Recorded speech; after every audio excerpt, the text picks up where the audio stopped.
I want you to imagine something with me for a moment. Close your eyes if you can. Picture yourself standing in the middle of a crowded marketplace, surrounded by noise, by people shouting, by merchants selling their wares, by everyone trying to get your attention. Now imagine you're running through this marketplace, chasing after someone who keeps walking away from you. Every time you get close, they turn a corner. Every time you think you've caught up, they disappear into the crowd. You're exhausted. Your chest is tight. Your legs are burning. But you keep running because you've convinced yourself that catching this person is the only thing that will make you happy, the only thing that will make you complete. This was my life 30 days ago, except I wasn't in a marketplace. I was in my own mind, in my own heart, and the person I was chasing wasn't one woman. It was every woman. It was the idea of women. It was the validation, the touch, the attention, the feeling of being wanted that I thought would finally silence the restless voice inside me that kept whispering that I wasn't enough. I'm not going to lie to you. I'm not going to dress this up in pretty language or pretend I had some noble reason for what I did next. 30 days ago, I made a decision that felt, in the moment, like I was cutting off my own arm. I decided to stop. Not forever. Not as some grand philosophical statement, but just to stop. To stand still in that marketplace and let everyone walk past me. To stop chasing, stop texting, stop swiping, stop performing, stop pretending, stop strategizing about how to be more attractive, more interesting, more worthy of someone else's affection. And what happened in those 30 days didn't just change my perspective. It cracked open my entire understanding of who I am, what I actually want, and what it means to be free, not free from women, not free from desire, but free from the prison I'd built inside myself, brick by brick, year after year, where my peace of mind depended entirely on whether someone else found me desirable. Because here's what I finally understood. The attention I craved from women, I was already giving it to them. Every time I checked if she looked my way, every time I crafted the perfect text, every time I modified my behavior to seem more attractive, I was pouring out exactly what I desperately wanted to receive. And in that realization, something shifted. I started redirecting that attention back to myself, not in some narcissistic way, but in the way a gardener tends to neglected soil. I asked myself, what have I abandoned in my obsession with being wanted? What parts of me had withered while I performed for an audience that might never applaud? The answer was uncomfortable. I'd abandoned my curiosity. I used to lose myself in books that challenged me, in ideas that stretched my thinking. Now I only read what made me seem interesting in conversations with women. I'd abandoned my discipline. My workouts became about aesthetics for approval rather than strength for myself. My side projects collected dust because they didn't directly improve my dating prospects. I'd even abandoned my honesty. I laughed at jokes I didn't find funny, pretended to love venues I actually hated, molded my opinions to match whoever I wanted to impress that week. The person I'd become wasn't unattractive because he lacked technique or confidence. He was unattractive because he wasn't real. He was a composite sketch drawn by committee, designed to offend no one and appeal to everyone, and in trying to be universally desirable, I'd become specifically boring. So I made a decision. Not a grand proclamation, not a dramatic vow of celibacy or a bitter rejection of women, just a quiet choice. For the next 90 days, I would act as if female attention was already abundant in my life, not fake it, not pretend women were chasing me, but simply remove it as the primary metric by which I measured my daily success. And here's what happened. I started getting creative. I started doing things I'd never considered before because I was too busy obsessing over whether some girl at the bar liked me or not. I took a pottery class. Yeah, pottery. Me, covered in clay, making lopsided bowls that looked like disasters, but I loved it. I signed up for a Brazilian jiu-jitsu class and got choked out by someone half my size. Humbling? Absolutely. but I kept going back. I started writing again, something I'd abandoned years ago because it didn't seem useful for meeting women. I remember this one Saturday morning. I woke up, and instead of checking my phone to see if anyone had texted me back, I went for a long walk through this park I'd never explored before. No destination, no agenda, just walking. And I found this little coffee shop tucked away on a side street. The owner was this old guy who'd been roasting his own beans for 30 years. We talked for an hour about coffee, about Italy, about nothing important and everything important at the same time. That conversation didn't get me a date. It didn't improve my body count. But it made me feel more alive than any awkward small talk at a club ever had. See, when you stop measuring your worth by female attention, you create space. Space for curiosity, space for growth, space for becoming someone you actually respect when you look in the mirror. And the ironic part? The part that almost made me laugh when I realized it? Women started noticing. Not because I was trying a new pickup technique, not because I was playing hard to get or using some psychological manipulation tactic, but because I was genuinely engaged with my own life. I had stories that weren't about trying to impress anyone. I had passions that existed independently of validation.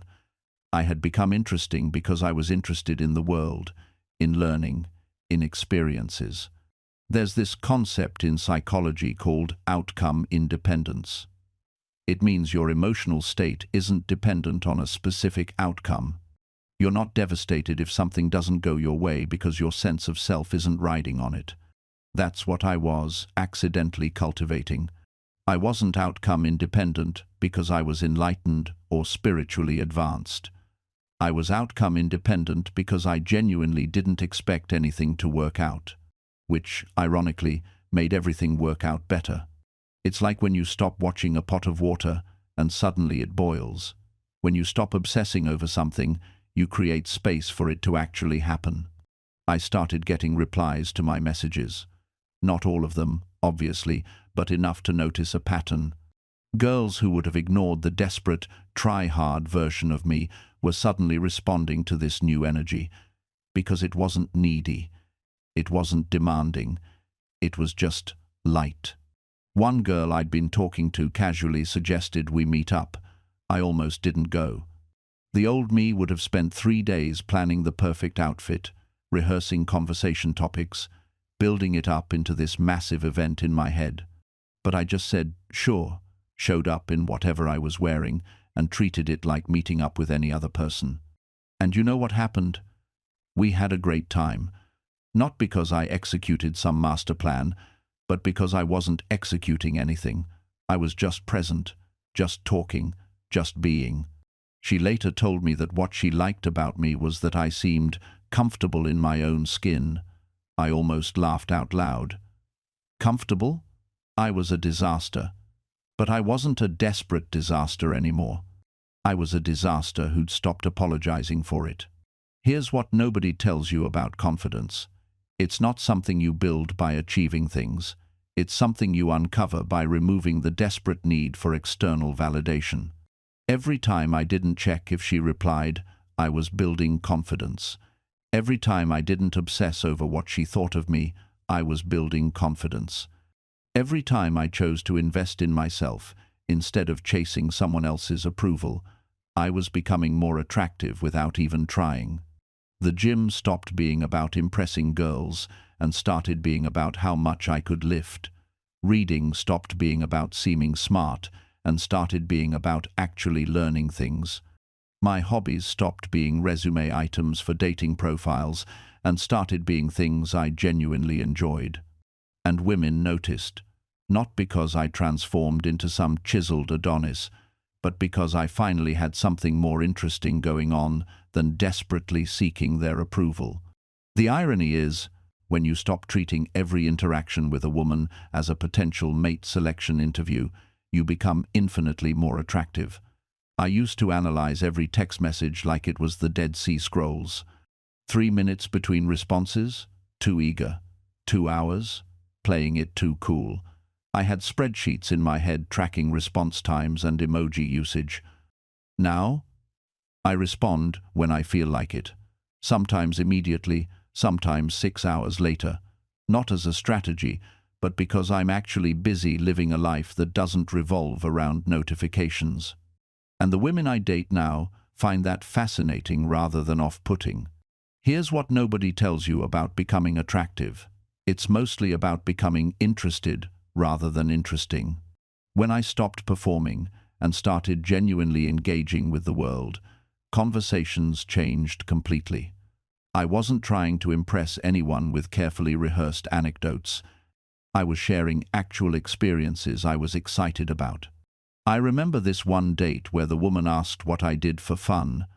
The old me would have panicked and listed off activities I thought sounded impressive, but rarely did. The new me told her about the ridiculous rabbit hole I'd fallen down, learning about medieval siege warfare because I got curious about a throwaway line in a documentary. She laughed, not at me, but with genuine delight at the enthusiasm. That's the thing they don't teach you. Passion is attractive. Not manufactured passion designed to seem attractive, but real enthusiasm about literally anything. I've watched average-looking guys captivate rooms talking about stamp collecting or municipal zoning laws because they genuinely gave a damn about what they were saying. Meanwhile, the optimized version of me with his practice stories and strategic pauses was about as captivating as a corporate training video. Polished, sure. Memorable? Not remotely. The shift happened when I realized that trying to be universally attractive meant being specifically attractive to no one. I stopped trying to sanitize myself for mass consumption. I stopped rounding off my edges to fit into boxes that were never designed for me anyway. And something strange happened. The right people started showing up. Not more people, the right people. There's a woman I know who runs a small business teaching people how to ferment foods, pickles, kimchi, kombucha, the whole spectrum of controlled rot. Her Instagram has maybe 3,000 followers. She doesn't do trends. She doesn't dance. She posts close-ups of cloudy brine and talks about lactobacillus like it's a dear friend. Her engagement rate? Through the roof. Her customer loyalty? Unshakable. Because the people who find her aren't there for entertainment. They're there because fermentation is their thing, and she speaks their language with zero dilution. That's the power of accepting that you're not for everyone. When you stop performing universal appeal, you start building something infinitely more valuable, genuine resonance with a specific group of humans. And those humans? They don't just scroll past. They screenshot, they share, they tell their friends. They become what marketing people call brand evangelists, but what I'd call something simpler, believers. The math changes completely when you understand this. You don't need 1 million lukewarm followers. You need 1,000 people who actually care. 1,000 people who read what you write, who buy what you create, who defend you in comment sections you'll never see. That's not just sufficient, that's a movement. That's a living. But getting there requires you to disappoint people. Actively, consistently. You have to be willing to say, this isn't for you, not with hostility, but with clarity. Every time you take a strong stance, you're simultaneously attracting and repelling. Every time you reveal something specific about yourself, your weird interest in municipal water systems, your unpopular opinion about superhero movies, your inexplicable love of brutalist architecture, you're running a filter. And filters are good. Filters are necessary. Because here's what happens when you don't filter. You end up trying to be everything to everyone. You dilute yourself into this generic, palatable version that technically offends no one, but also excites no one. You become the human equivalent of beige wallpaper. Inoffensive, forgettable, safe. And safety, in the context of building a personal brand, is actually the riskiest position you can take. Think about the creators you actually remember, the ones whose content you seek out, whose notifications you don't ignore. Are any of them playing it safe? Are any of them trying to appeal to absolutely everyone? No. They've made peace with the fact that their thing isn't for everybody, and that's precisely what makes their thing magnetic to somebody. I learned this the hard way. Early on, I tried to make content that would appeal to the widest possible audience, generic productivity tips, broad life advice. Nothing too controversial, nothing too specific, nothing too me. And you know what happened? Nothing. Crickets. Because when you try to speak to everyone, you end up speaking to no one. The shift happened when I started talking about the specific, weird, niche things I actually cared about. The intersection of Stoic philosophy and modern decision-making. The way ancient wisdom applies to dealing with your inbox. The philosophical implications of doom scrolling. Suddenly, people started paying attention. Not everyone, probably not even most people, but the right people. And that's the key insight here. You don't need most people. You need your people. The ones who read your weirdly specific take and think, "Holy shit, I thought I was the only one who felt this way." That moment of recognition, that me too feeling, that's where community forms. That's where genuine connection happens. But it requires you to go first. It requires you to be the one standing up and saying, "Here's my weird thing.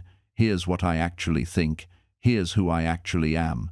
And yes, that's vulnerable. Yes, that's scary. Yes, some people will bounce off it immediately. That's the entire point. You're not repelling the wrong people. You're attracting the right ones. Because here's what nobody tells you about authenticity. It's a filter. It's the most efficient filter you'll ever have. Every time you share something real, every time you speak your actual opinion, every time you refuse to play the game of manufactured perfection, you're running people through a sorting mechanism, and it works both ways. The ones who leave, they were never your people.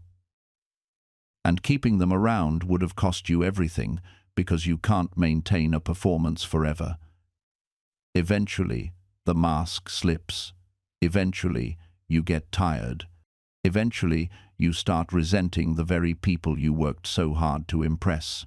But the ones who stay, the ones who lean in closer when you get more honest, those are your people. Those are the relationships worth having. Those are the friendships that actually sustain you when life gets hard. I think about this all the time with my own audience.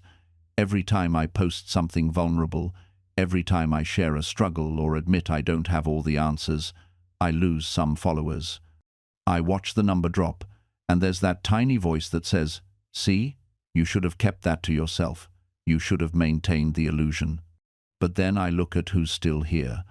I read the messages from people saying, "Thank you for being real." I see the depth of conversation that happens when you stop performing and start connecting. And I realize I didn't lose anything valuable. I just cleared space for something better. That's the trade authenticity demands. You trade breadth for depth. You trade approval from many for genuine connection with few. You trade the exhausting work of impression management for the sustainable energy of just being yourself. And look, I'm not saying this is easy. I'm not saying you won't feel the loss. When someone you respected walks away because you stopped pretending, it stings. When a friendship ends because you finally told the truth about who you are, it hurts. When you realize that most of your social circle was built on a version of you that no longer exists, it's genuinely painful. But here's what happens on the other side of that pain. Freedom. You wake up one morning and you realize you're not performing anymore. You're not scanning the room to figure out what version of yourself to be.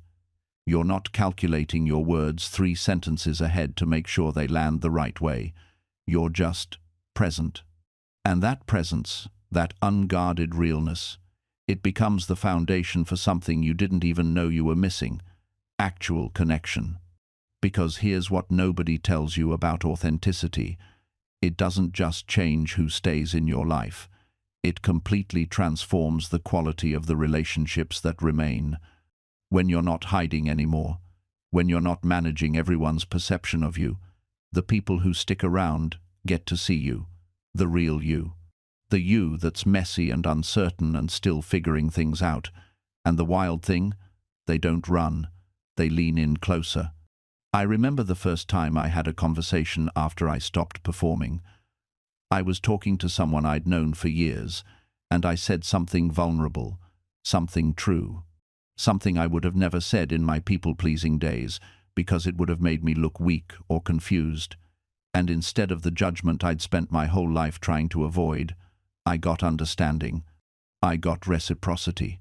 They shared something equally vulnerable back. And suddenly we weren't just acquaintances anymore. We were actually connecting. That's the paradox of authenticity.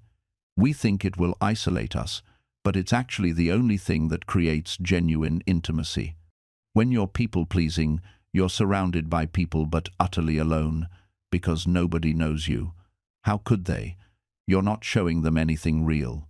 You're showing them a carefully curated performance designed to keep them comfortable, and you can't feel truly seen when you're not truly visible.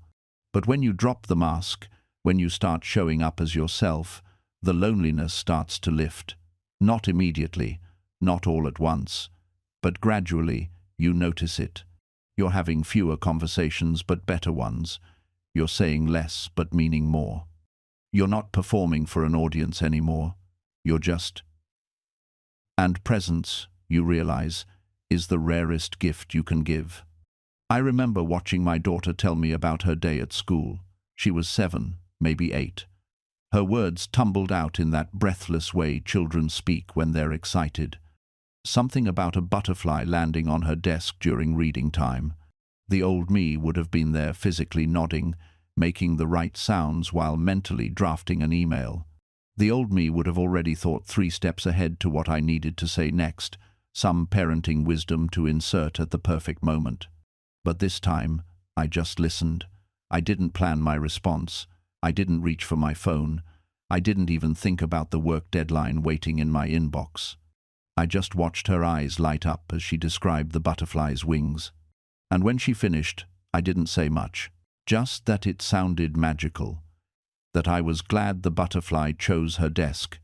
She smiled, hugged me, and ran off to play. 5 sentences, maybe. But she felt heard in a way that 1,000 words of advice could never achieve.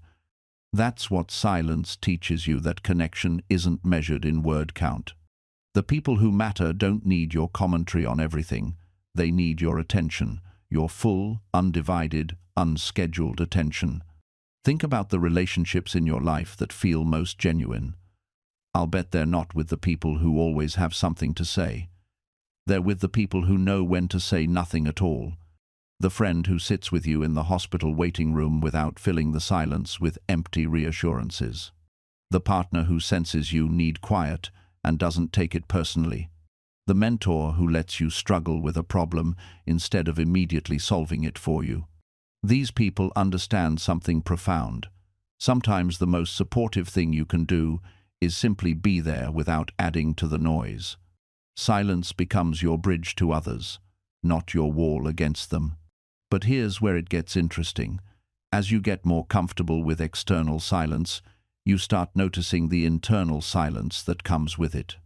Your mind, which used to be this constant radio station of chatter and worry, starts to have these gaps, little pockets of quiet where there's just nothing.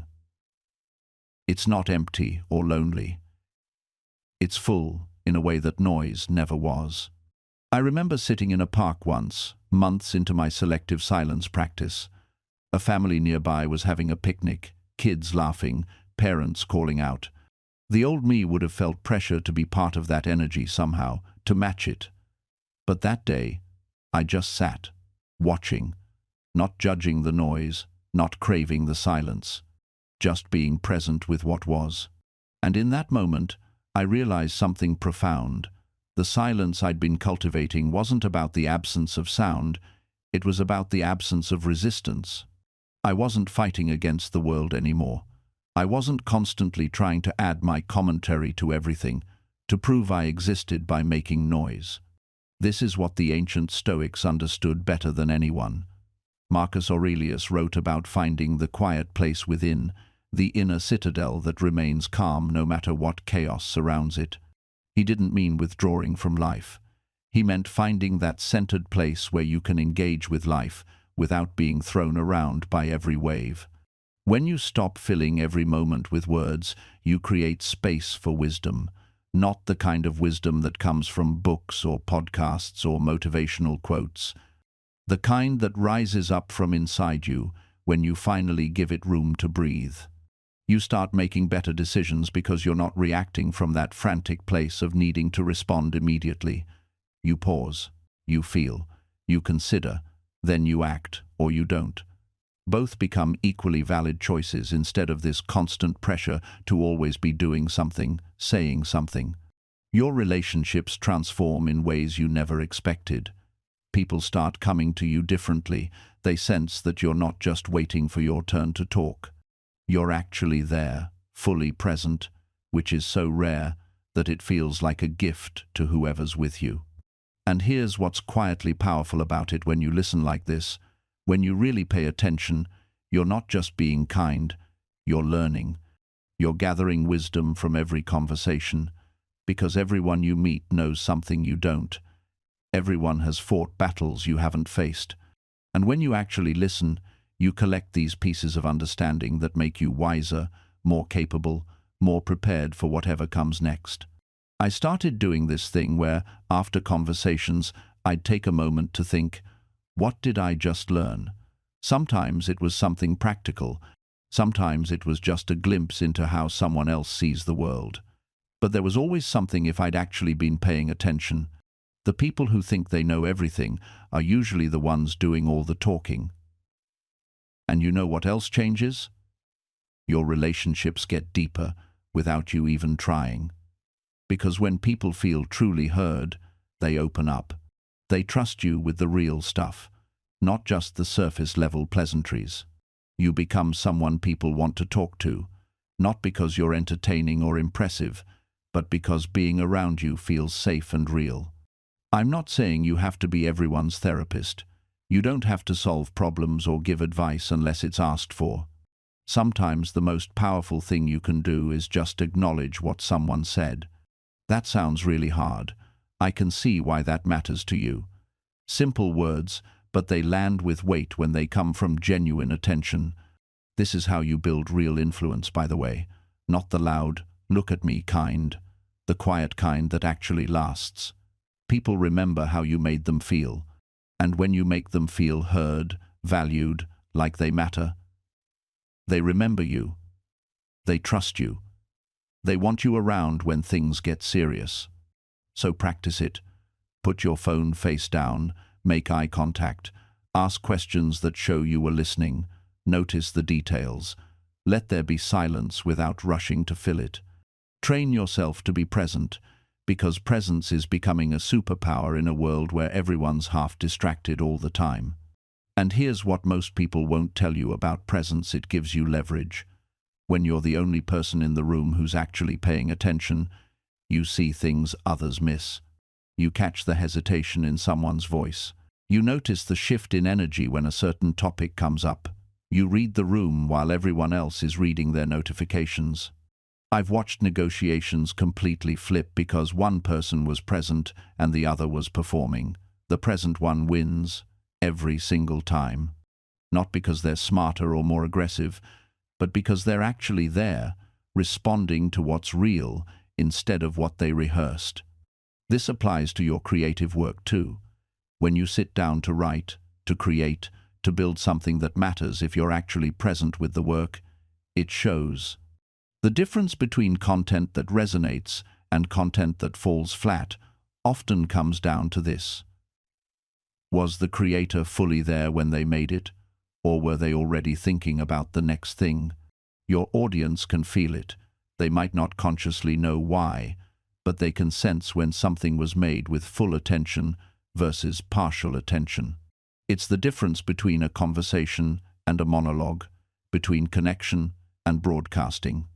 Now, the seventh discipline, and this one's going to make some of you uncomfortable, is confronting hard truths without flinching, not about others, about yourself.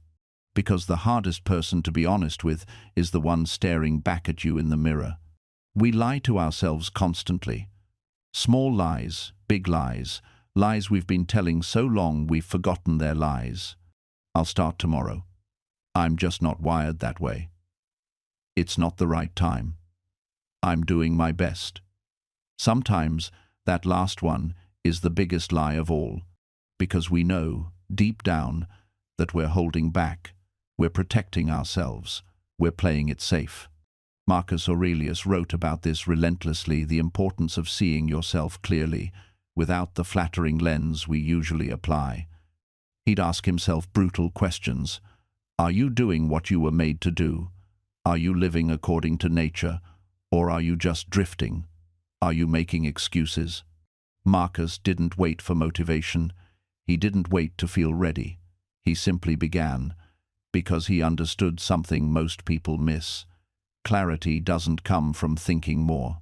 It comes from acting despite the fog. You know what happens when you wait for perfect clarity? Nothing. Absolutely nothing. You sit there, analyzing, overthinking, waiting for some magical moment when everything makes sense.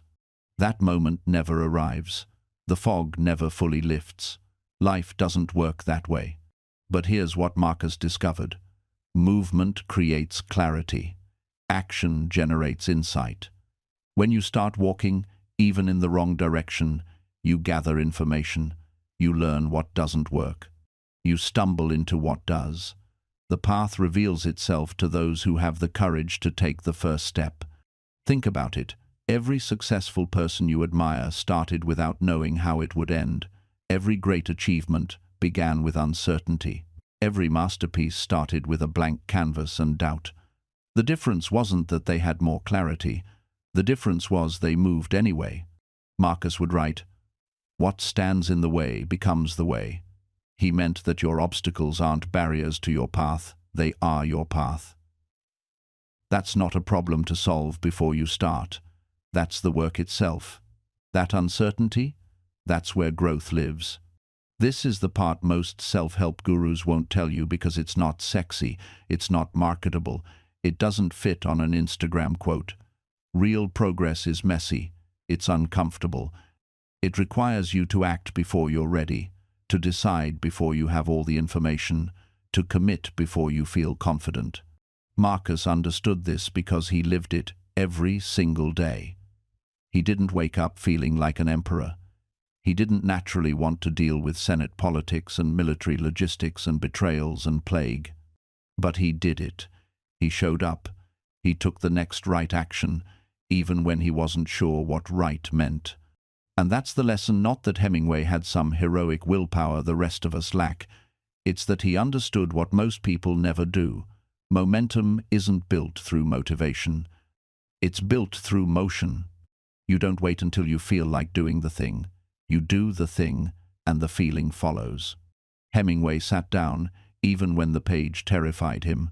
The runner laces up, even when the bed feels warmer. The student opens the book, even when Netflix whispers promises of comfort. They don't feel ready, they just move. Because here's what nobody tells you about discipline. It doesn't require you to be strong all the time. It only requires you to be strong for about 10 seconds. 10 seconds to stand up. 10 seconds to open the document. 10 seconds to silence the voice that says, tomorrow. That's it. 10 seconds of courage, and suddenly you're in motion. And once you're in motion, the resistance starts to fade. I've watched this play out in my own life more times than I can count. The days I dread writing the most? Those are often the days I write the best work. Not because I suddenly feel inspired halfway through, but because the act of doing creates its own energy. Newton was right about more than apples. A body in motion stays in motion. An idle mind stays idle. But a mind engaged in meaningful work, it finds reasons to keep going. You stop waiting for clarity, and you start creating it through action. You stop hoping you'll feel motivated, and you start building the kind of life where motivation becomes irrelevant. Because the people who accomplish extraordinary things aren't the ones who feel like it every day. They're the ones who show up, especially on the days they don't. They understand that feelings are weather, they pass. But actions accumulate. They compound. They build the bridge between who you are and who you're capable of becoming. And the bridge is always built one plank at a time, often in the rain, usually without applause. Hemingway knew that. Every great builder knows that. Now you know it too. The question is, what are you going to do with it? The answer, of course, is simple. Not easy, but simple. You build anyway. You build knowing that the tide will come. You build knowing that entropy is patient and relentless. You build knowing that every single thing you create carries within it the seed of its own destruction. And you build beautifully. Because here's what I learned, sitting in that tent on the frozen Danube, watching my breath turn to mist in the lamplight. The impermanence isn't the tragedy. The tragedy is letting the impermanence stop you from building at all. I could have said, why bother governing justly when the next emperor will undo it all? I could have said, why write these thoughts when they'll probably burn with everything else? I could have said, why fight for the empire when empires always fall? But then I would have missed the point entirely. The point isn't the permanence of what you build. The point is who you become in the building of it. Every word you write with care shapes your mind toward precision. Every relationship you nurture with love shapes your heart toward connection. Every project you complete with integrity shapes your character toward excellence. The sandcastle teaches the child about geometry, patience, creativity, and the bittersweet beauty of temporary things. The child who never builds because it'll just wash away learns nothing except fear and resignation. You want to know the real secret? The one that changes everything? You are already temporary. You, reading this right now, are already a sandcastle. Your body is already in the process of returning to the elements. Your thoughts are already scattering like footprints in sand. Your name, no matter how famous you become, will eventually be forgotten by everyone. You are not permanent. You never were. You were always meant to be temporary. So the question was never, should I build things that won't last? The question was always, what kind of temporary thing do I want to be?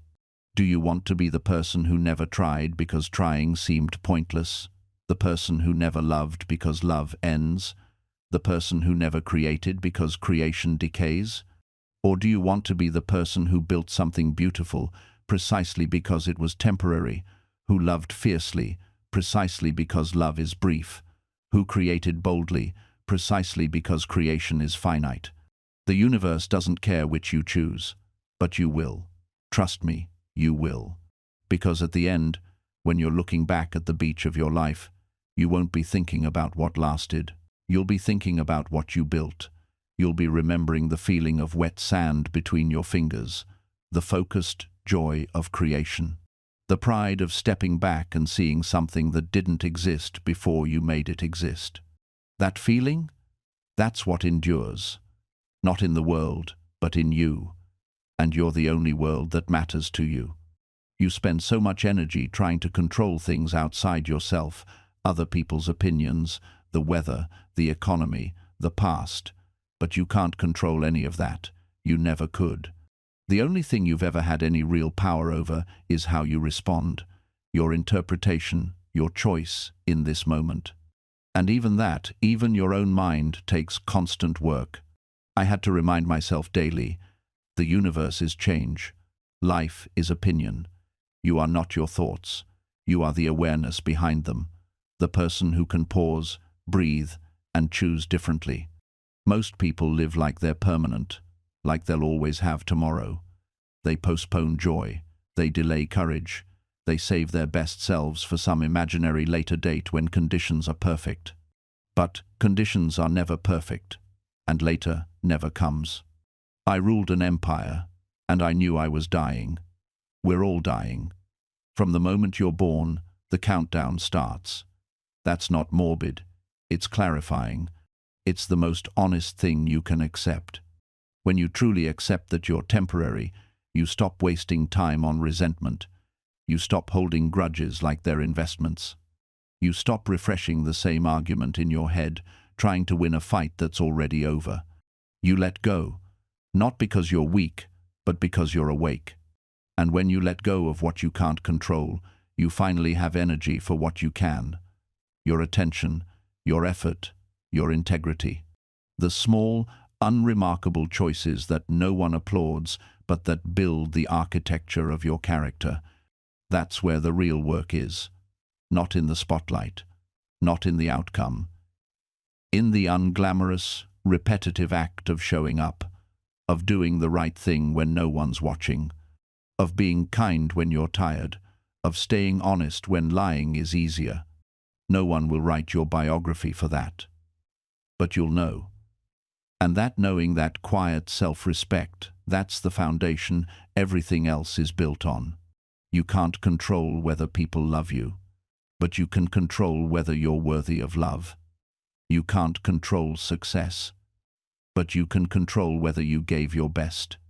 You can't control the outcome, but you can control the input, and the input is all that was ever yours. That's the truth nobody wants to say out loud, because it means giving up the fantasy. The fantasy that if you just work hard enough, if you just sacrifice enough, if you just want it badly enough, the universe will reward you. But the universe doesn't owe you anything. I didn't get what I wanted when I wanted it.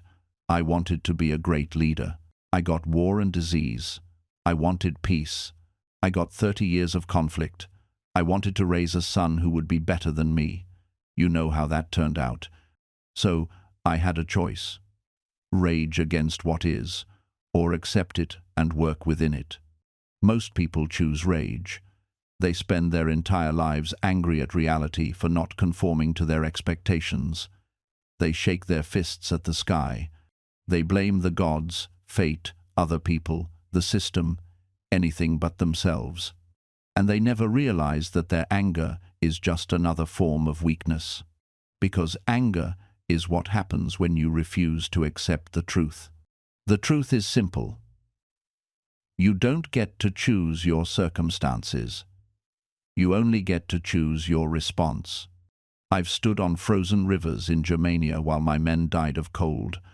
I've watched plague sweep through Rome, taking everyone, sparing no one. I've dealt with betrayal from people I trusted. I've made decisions that kept me awake for nights on end. And every single time, I came back to the same question. What can I control? Not the plague, not the barbarians, not the betrayal, not the outcome. I could control my thoughts, my actions, my principles, my response. That's it. That's the entire list. And once you truly understand that, once you stop wasting energy on everything else, something shifts. You become lighter, stronger, free. Because you're no longer carrying the weight of things that were never yours to carry. You're no longer responsible for other people's choices. You're no longer crushed by circumstances beyond your control. You're no longer devastated when outcomes don't match your expectations. You focus on what you can do, right here, right now, with what you have. And that, my friend, is where real power lives. Not in control over external things, in control over yourself. So ask yourself, what am I spending energy on that I can't control? What am I trying to change that isn't mine to change? And then let it go. Because the weight you're carrying wasn't meant for you. And here's what happens when you finally release what was never yours to hold. You create space. Real, breathable space. The kind that allows new things to enter. The kind that lets you think clearly again. The kind that reminds you what your own energy actually feels like when it's not being poured into bottomless cups. Because here's the truth nobody tells you. Sometimes the most radical thing you can do is nothing. Not in a passive way. Not in an I don't care way. But in a this is not my circus, not my monkeys way that protects your peace like it's sacred, because it is. I'm talking about the coworker who complains every single day but refuses every solution you offer, not your problem to fix. The friend who only calls when they need something but is mysteriously busy when you reach out. not your responsibility to chase. The family member who criticizes every choice you make then wonders why you're distant. Not your job to convince them of your worth. The romantic partner who keeps you in limbo, half in, half out, always keeping you guessing, not your puzzle to solve. You know what I realized? We treat our energy like it's infinite, like we can just keep giving and somehow we'll never run dry. But that's a lie. You're not a renewable resource. You're a human being with limits. And honoring those limits isn't selfish, it's survival. Every yes to something that drains you is a no to something that could fulfill you. Every hour spent trying to change someone who doesn't want to change is an hour stolen from your own growth. Every ounce of energy invested in people who don't invest back is energy you don't have for the ones who actually show up. And maybe that sounds harsh. Maybe it sounds cold. But you know what's actually cold? Expecting yourself to set yourself on fire to keep everyone else warm. That's not love. That's self-abandonment. So let's talk about what letting go actually looks like in practice. It's not dramatic. It's not a big announcement or a burning of bridges. It's quiet. It's internal. It's choosing not to engage with the bait, not to defend yourself to people who've already made up their minds, not to explain yourself to those who are committed to misunderstanding you. It's responding to chaos with calm, to provocation with silence, to manipulation with boundaries so clear they need no explanation. It's choosing not to argue with someone who isn't listening, not because you lack the words, but because you respect your own energy too much to waste it. This kind of power doesn't announce itself. It doesn't need validation. It moves through the world quietly, deliberately, like a river carving stone, not through force, but through consistency. And the people who have it? They're the ones who stopped performing their strength and started living it. There's a peculiar irony in modern life. We're told that everything matters. Every slight, every setback, every awkward moment is framed as something we must address, process, or respond to. The algorithm rewards outrage. Social norms reward visibility. And slowly, quietly, we're conditioned to believe that silence equals weakness. But here's what they won't tell you. The people who react to everything are exhausted. The people who need to have the last word are insecure. And the ones constantly seeking attention are, paradoxically, the most invisible because they've made themselves indistinguishable from the noise. Real power is knowing that most battles aren't worth fighting, not because you'd lose, but because winning wouldn't change anything. The Stoics understood this deeply. Epictetus taught that we don't control what happens to us, only how we respond. Marcus Aurelius reminded himself daily that other people's opinions were not his concern. Seneca wrote that the greatest empire you can rule is yourself. They weren't advocating passivity. They were advocating precision. Energy spent on what you can't control is energy stolen from what you can. So when someone baits you, and you feel that familiar heat rising, pause. Will responding change their mind or just feed their need for conflict? Most of the time, the answer is nothing. And that's when you choose silence not out of fear, but out of clarity. Because the truth is, you don't owe anyone a reaction. You don't owe anyone access to your peace. And you certainly don't owe anyone proof of your worth. You are the gatekeeper of your own mind. You decide what gets in and what stays out. You decide which voices deserve a seat at your table and which ones need to be escorted to the door. And here's what nobody tells you about becoming selective with your energy. It doesn't just protect you from toxicity. It actually creates space for something better to grow. When you stop watering dead plants, you finally have resources for the ones that can bloom. I've watched people transform their entire lives, not by adding more, but by ruthlessly subtracting what drains them. They stopped answering calls from people who only showed up when they needed something. They stopped attending gatherings that left them feeling hollow. They stopped saying yes when their entire body was screaming no. And you know what happened? The right people noticed. The right opportunities appeared. The right energy found them. Because nature abhors a vacuum. When you clear out the clutter, when you create boundaries around your peace, when you stop tolerating disrespect disguised as familiarity, life rushes in to fill that space with something worthy of you. But here's the part that requires real courage. Some people won't understand your boundaries. They'll call you distant. They'll say you've changed. They'll accuse you of thinking you're too good for them now. And they're right. You have changed. You've stopped betraying yourself to make others comfortable. You've stopped setting yourself on fire to keep people warm who wouldn't even notice if you burned out completely. That's not arrogance. That's survival. That's self-respect. That's you finally understanding that your peace isn't a playground for everyone else's chaos. The people who truly belong in your life will respect your boundaries. They won't test them. They won't push against them. They won't make you feel guilty for having them.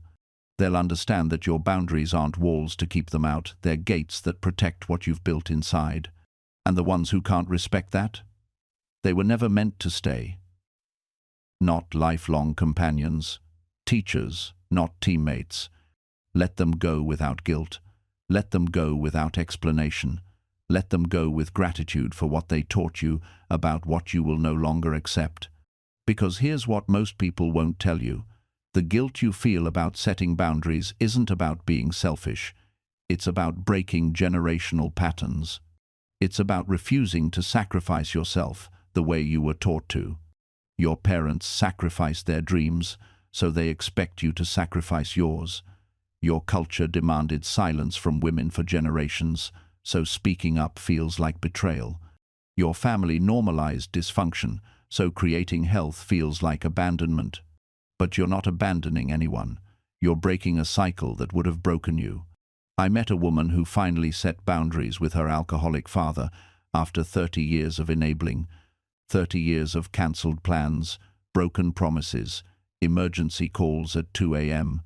And when she finally said, "I love you, but I won't participate in your destruction anymore," her entire family turned on her. They called her cruel, unforgiving, hard-hearted. But here's what they didn't see. She had spent 3 decades drowning herself trying to save someone who refused to reach for the life preserver.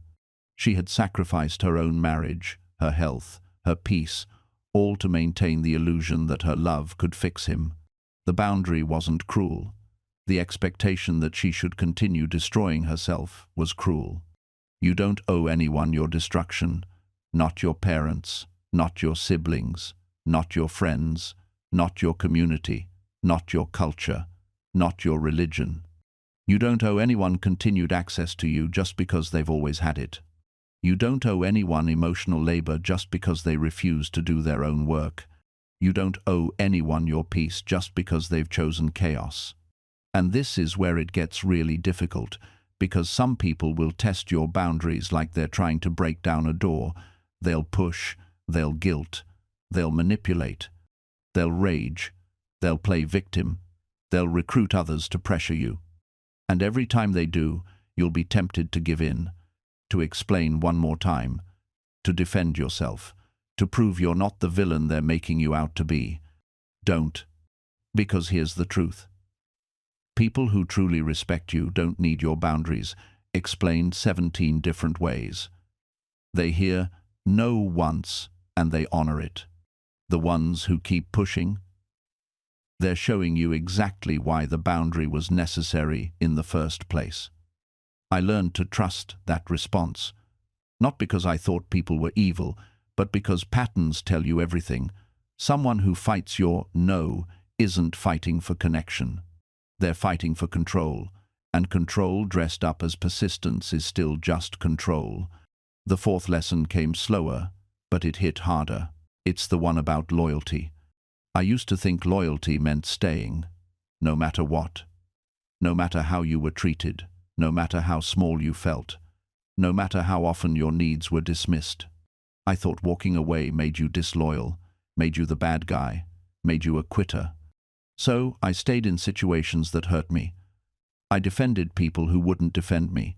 I made excuses for behavior I'd never tolerate from a stranger, because they were family, because we had history, because loyalty, right? Wrong. Here's what I finally understood. Loyalty without respect is just self-abandonment with better branding. You're not being noble. You're not being the bigger person. You're teaching people that your presence is unconditional, even when their treatment of you is unacceptable. Real loyalty flows both ways. It's built on mutual respect, consistent behavior, reciprocal effort. It doesn't mean perfect. It means repairable. It means when harm happens, there's accountability. When mistakes are made, there's genuine repair. When you say, "That hurt me," the response is care, not defensiveness. I started asking myself a different question. Not, have I been loyal to them, but have they been loyal to me? And not just in the big dramatic moments, in the small ones, the daily ones. When I needed support, were they there? When I set a boundary, did they respect it? When I was going through something, did they show up? Because loyalty isn't just about time served, it's about consistent character. And some people want your loyalty while offering none in return. They want you tethered to them while they remain free to treat you however suits them in the moment. That's not loyalty, that's hostage-taking. So I gave myself permission to reassess, to say, this relationship isn't what I thought it was, to acknowledge that history doesn't obligate me to a painful future, to understand that leaving wasn't betrayal, staying in something that diminished me was. The guilt tried to convince me otherwise. It always does. I had to learn that choosing myself wasn't an act of cruelty, it was an act of survival. And somewhere along the way, I realized something that changed everything. The people who truly loved me never wanted me to suffer for their comfort. They wanted me to be free, even if that freedom meant distance. The hardest truths are the ones we resist the longest, and here's one I resisted for years. You can't negotiate with guilt. You can't reason with it, bargain with it, or explain your way out of it. Guilt doesn't care about your reasons. It doesn't care about context or circumstances. It just wants you to stay small, to stay sorry, to stay stuck. I spent so much time trying to justify my decisions, trying to build an airtight case for why I deserved to choose differently, as if I needed permission from some cosmic jury, as if my life required a unanimous verdict before I could claim it. But that's not how it works. You don't wait for guilt to give you permission. You move forward despite it. You feel it fully, you acknowledge its presence, and then you choose yourself anyway. Because here's what I discovered. Guilt only has power in the moment of decision. Once you've made the choice and committed to it, once you've actually stepped through that door, guilt loses its grip. It might linger, it might whisper from the corners, but it can't pull you back anymore. The transition period is brutal. I won't lie about that. There were days when I questioned everything, days when the old voices were so loud I could barely hear my own thoughts. Days when it would have been easier to turn back, to return to what was familiar, even if that familiarity was suffocating me. But I kept moving, not because I was brave, not because I was certain, but because going back would have required me to betray myself in a way I could no longer live with. And that, ultimately, was a worse fate than any discomfort the change could bring. I learned to distinguish between productive guilt and destructive guilt. Productive guilt tells you when you've genuinely wronged someone, when amends are needed. Destructive guilt tells you that your existence, your needs, your boundaries are somehow offensive. One calls you to integrity, the other calls you to self-abandonment. Most of the guilt I carried was the destructive kind, and I had to learn to put it down. I tried everything to escape it. I numbed myself with distractions, hours lost to screens, to noise, to anything that would drown out the voice in my head. But guilt doesn't die from neglect. It festers. The turning point came on an ordinary Tuesday. I was sitting in my car in a parking lot, unable to go inside, unable to drive away. just frozen, and in that silence, I stopped fighting. I let the guilt speak, really speak. And you know what it said? It said, "You hurt people you loved. You wasted years. You made choices you can't undo." All true. Every word. But then I asked it a question I'd never dared ask before. What do you want from me? And that's when something shifted. Because guilt, I realized, doesn't want your life. Destructive guilt wants your paralysis, your self-hatred, your endless penance. But beneath that, there was something else. A quiet voice that wanted me to learn, to change, to do better. That was the constructive guilt. And I'd been drowning it out with the other kind for so long, I'd forgotten it was there. So I made a list, literally, on the back of a receipt. What I can fix, what I can't, what I can learn. 3 columns. The middle column was the longest. Most of what haunted me couldn't be undone, but some things could. And that's where I started. I reached out to 3 people I'd wronged, not with excuses or explanations, just acknowledgement and apology. 2 responded. 1 didn't, and I had to be okay with that, because forgiveness was theirs to give, not mine to demand. For the things I couldn't fix, I asked, what can this teach me? How can I become someone who wouldn't make that mistake again? That question transformed everything. It turned my past into a brutal but effective teacher rather than a life sentence. And slowly, day by day, the weight began to lift. Not because the past changed, but because I stopped letting it define my future. This reframe didn't make me forget what happened. It didn't erase the scars or pretend the pain was imaginary, but it gave me something I'd been missing for years: agency, control, the power to choose what those experiences would mean moving forward. I started asking myself different questions, not "Why did this happen to me?" but "What can this teach me?" Not "How do I make this pain disappear?" but "How can I use this pain to become stronger?" The shift was subtle, but revolutionary. You see, when you're stuck in rumination, you're essentially living in a mental prison where you're both the inmate and the guard. You've locked yourself in, but you also hold the key. The reframe is what helps you realize you've had that key all along. And here's something else I discovered. The stories we tell ourselves about our past literally reshape our brains. Neuroscience confirms this. When you repeatedly tell yourself a victim narrative, your brain strengthens those neural pathways. But when you consciously reframe toward growth and resilience, you create new pathways. You're not just changing your perspective, you're physically rewiring your brain. I began writing new narratives, taking the same facts, the same events, but telling them through a different lens. Not denial, transformation. The betrayal that shattered me? It taught me discernment. The failure that humiliated me? It taught me humility and perseverance. The loss that broke my heart? It taught me the depth of my capacity to love and the preciousness of connection. These weren't empty affirmations. They were hard-won truths that emerged only after I stopped fighting reality and started working with it. Marcus Aurelius called this, "The obstacle is the way." I call it radical acceptance married to intentional reinterpretation. The weight didn't disappear overnight. Some days I still felt it pressing down. But increasingly, I noticed space between the thoughts. Silence where there used to be only noise. Peace where there used to be only chaos. I realized that healing isn't about reaching some perfect state where the past no longer matters. It's about changing your relationship with what happened so profoundly that it loses its power to control your present. The mirror stopped being my enemy. I could look at my reflection and see someone who had survived, rather than someone who was broken. I could sit in silence without running from it. I could feel emotions without believing they would destroy me.